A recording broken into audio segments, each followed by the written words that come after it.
O MEC tá uma gigantesca de uma bagunça, ao que tudo indica, pelo menos a gente não sabe realmente o que tá acontecendo lá dentro, mas enfim. E o fato é que isso está afetando a sua vida, a vida dos seus filhos e o futuro intelectual desse país. E a gente precisa começar a olhar para essas coisas e falar: a gente precisa de soluções mais profundas, a gente precisa fazer debates mais profundos do que trocar um ministro, trocar isso, trocar aquilo, trocar o presidente, e começar a pensar numas ideias mais radicais.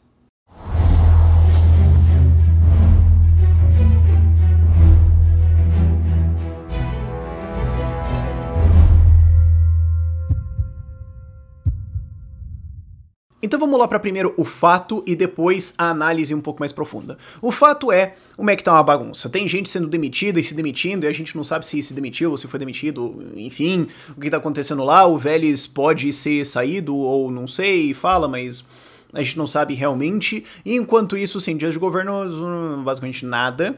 E o que acontece é que todo o sistema de educação brasileiro está refém desta bagunça, e muitas pessoas estão incomodadas com isso. Eu acho que muito justamente incomodadas com isso, porque você está preso a esse sistema. E aí, esse é o fato, certo? Aí a gente pode ficar discutindo a intriga palaciana e tudo mais. Eu não realmente tenho interesse por fazer isso, sabe? Eu acho até chato ficar dizendo, não, porque não sei o quê, porque daí os militares, porque não sei o quê. Cara, assim, no fim das contas não importa muito. A gente precisa fazer uma discussão um pouco mais profunda pra tentar entender, escuta, como é que a gente chegou aqui nesse lugar aqui dessa forma? Como é que isso pôde acontecer? Como é que a gente deixou? Certo? E o problema inteiro que a gente precisa discutir aqui é controle federal de educação. Essa é a discussão. Porque por que a gente tem um MEC em primeiro lugar? Ok? Algumas pessoas vão falar, mas você que tá querendo discutir a existência do MEC, aí é meio radical. Cara, primeiro, sim, é. Segundo, onde é que isso levou a gente até agora? Certo? A gente tá fazendo MEC, né? Há um bom tempo, não é da Constituição de 88, é de muito antes, olha em volta. Tá dando certo? Não, certo? Não é uma coisa assim de 6 meses, 1 ano, 3 anos, é de décadas. Qual que foi a utilização? Uma utilização pesadamente ideológica e quando tem uma utilização técnica e tudo mais, né, vamos tentar educar a população, você olha e fala, bom, deu errado, certo? Antes mesmo da gente entrar em umas coisas mais radicais, vamos concordar no mínimo nisso. Ok? E a outra coisa que a gente precisa reconhecer sobre a noção de um MEC, de uma noção de uma ideia, de uma educação federalizada que controla tudo, é que controle federal da educação não é e nunca foi sobre educação. É sobre controle federal. Certo? É que nem se fala sobre controle de armas. Controle de armas não é sobre armas, é sobre controle. Controle federal da educação não é sobre educação, é sobre controle federal.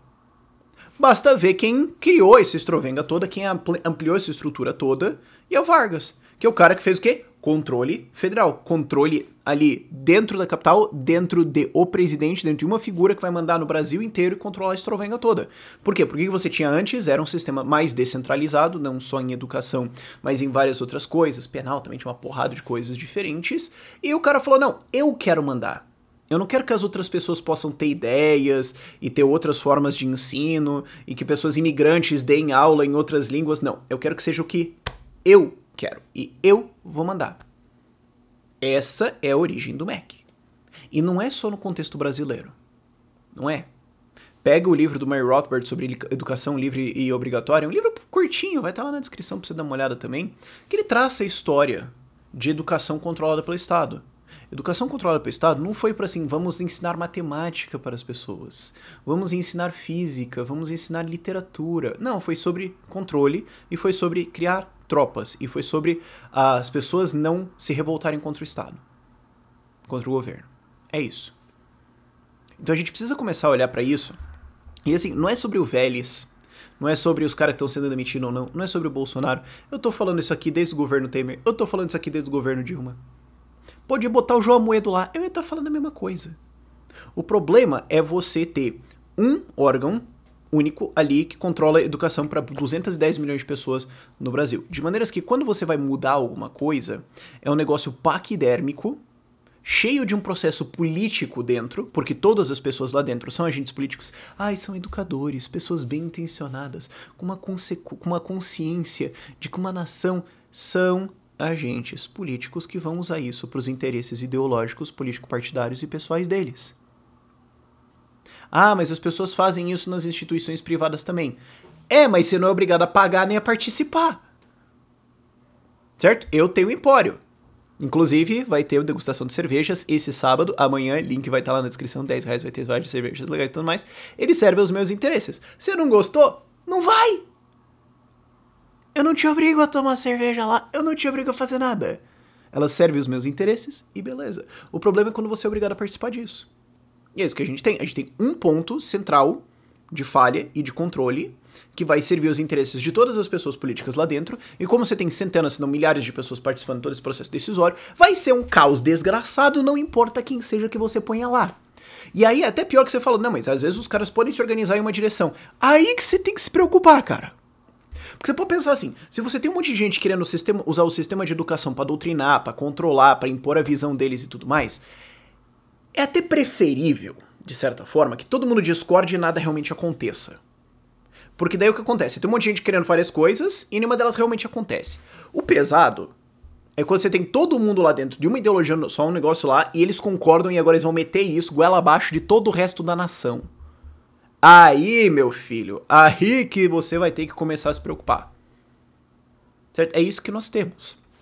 Quais são as alternativas? A gente tem que começar a pensar isso. O cara fala, ah, não, mas você vai jogar o bebê com a água.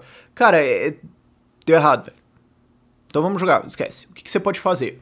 Bom, o perfeito seria você abolir o sistema inteiro e falar, cara, educação é muito mais amplo do que escola. É muito mais amplo do que um currículo. É muito mais amplo do que a sua infância ou a sua adolescência. É um processo de vida. Não tem como, possivelmente, um ministério, um político ou um grupo de políticos capturar o que é isso e colocar isso para uma nação. Te faço o desafio. Que é uma coisa, inclusive, é comum isso na discussão de educadores, pedagogos, etc. Vai lá, conceitue pra mim o que é educação. Cara, você tem debates infinitos entre toda a galera acadêmica dessa área. Os caras não conseguem chegar numa definição do que é educação, pra começo de conversa. Aí você vai me dizer que vai ter um órgão que vai tentar captar. Não dá certo.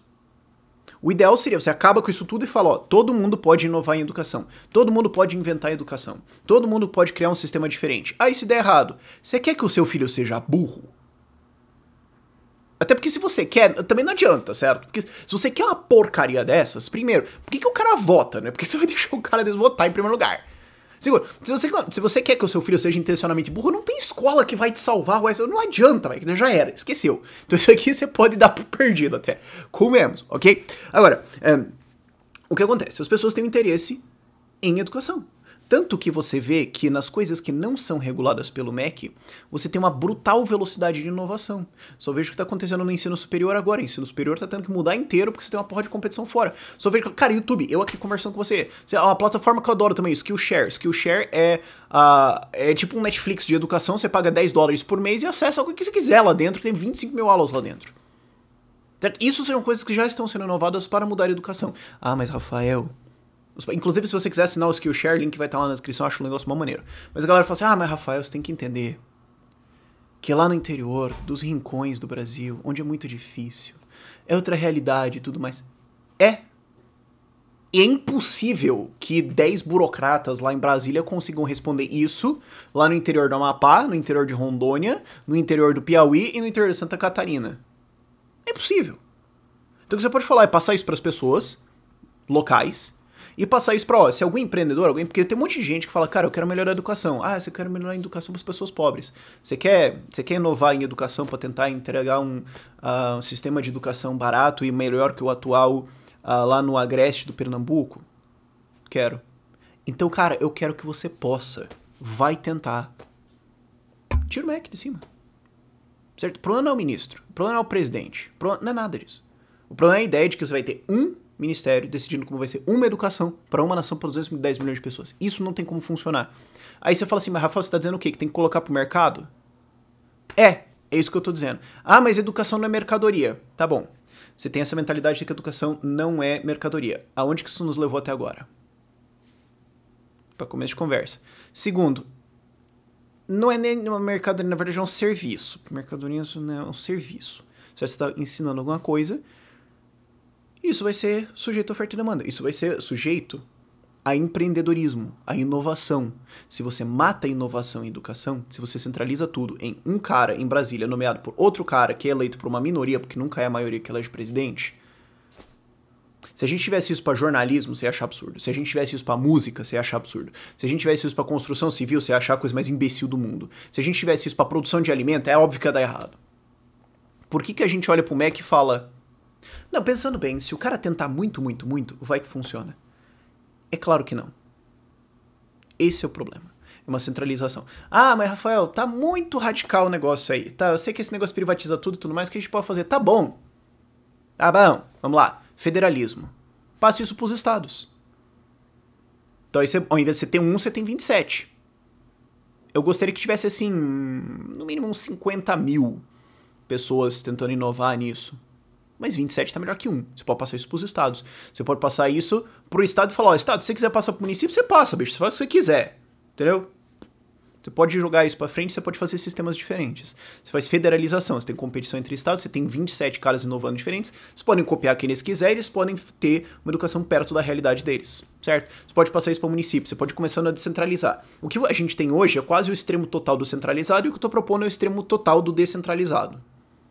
Qualquer ponto que você vem pra cá, eu vou falar, maneiro, beleza, então você quer ir pra cá? Beleza, então vamos chegar ali, e daí a gente conversa. Pode ser? Pode ser. Mas vamos concordar que o MEC como está hoje, uma estrutura estatal, federal, centralizada, controlada de educação, não funciona, e tem todos os incentivos perversos para fazer doutrinação, vamos concordar que isso é uma ameaça civilizatória, isso é uma ameaça política, isso é uma ameaça muito complexa, e que foi criada com esse intuito? Vamos concordar no mínimo nisso e começar a olhar para o negócio e fazer uma discussão séria, ao invés de ficar falando de intriga palaciana? Enfim. Desculpa se o vídeo foi um pouco mais sério, um pouco mais puta da cara, mas honestamente eu tô bem cansado, é uma puta Tour Brasil que eu tô fazendo.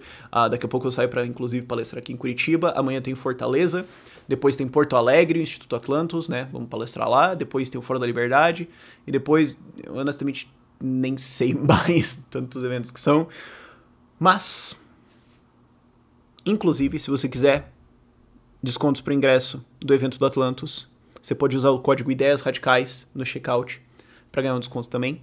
Meu Deus, quantas promos diferentes tem no vídeo, mas a gente tem várias coisas boas para anunciar no Brasil, que são várias coisas diferentes de liberdade que estão acontecendo por aqui, e tem a degustação do Empório Liberdade também, porque daí se você acha que isso aí tá tudo uma desgraça, você vai lá, bebe e esquece. Acho que deu. Por esse vídeo é isso. Tchau, tchau.